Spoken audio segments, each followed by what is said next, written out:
Facebook और Twitter का चीन प्रेम जग जाहिर है कि कैसे चीन चाहे जो कुछ करे, लेकिन चीन के विरोध में उठने वाली आवाज को ये दोनों ही सोशल मीडिया प्लेटफॉर्म तुरंत दबा देने की कोशिश करने लगते हैं।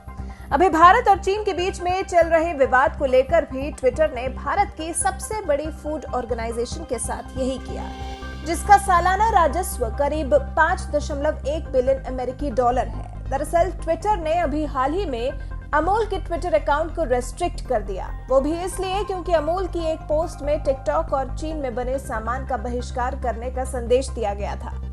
वही पोस्ट जिसमें अमूल ने एग्जिट द ड्रैगन का संदेश दिया था, यानी कि ड्रैगन का त्याग कर दो। हालांकि इसके बाद ट्विटर यूजर्स ने ट्विटर को जमकर कोसा था और अमूल को रेस्ट्रिक्ट करने के लिए जमकर लताड़ा भी था। भारतीय यूजर्स ने ट्विटर पर अंधभक्ति करने का आरोप लगाया था।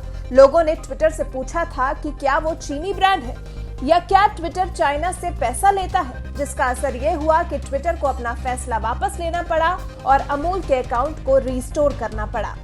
इससे अमूल का हौसला बढ़ा और अमूल ने एक और पोस्ट डाली, जिसमें भी अमूल ने व्यंग कसते हुए चीन का सामान बहिष्कार करने की अपील की थी।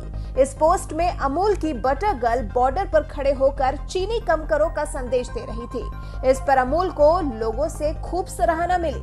फिलहाल इस पूरे मामले को लेकर अमूल के मैनेजिंग डायरेक्टर आर.एस. सोढ़ी का कहना है, हमने ट्विटर से पूछा है कि आखिर इस तरह ब्लॉक करने से पहले हमें जानकारी क्यों नहीं दी गई, उन्हें हमें सूचित करना चाहिए था।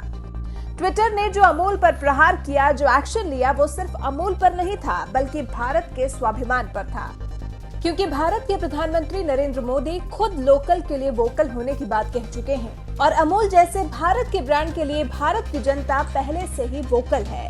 और अमूल की चीनी सामान का बहिष्कार करने की इस पोस्ट के बाद अब उसके लिए और ज्यादा वोकल हो गई है। आपको बता दें कि अभी हाल ही में ट्विटर ने अपने एग्जीक्यूटिव बोर्ड में सीसीपी की एक एजेंट को भर्ती किया है, जिसके बाद से ट्विटर का चीनी प्रेम उमड़ कर सामने आ रहा है। फिलहाल भारत सरकार को जरूरत है कि वो ट्विटर के इस रुख पर जल्द ही संज्ञान ले और ट्विटर को एहसास कराए कि उसकी एग्जिस्टेंस आखिर किस लिए है और किसके लिए है।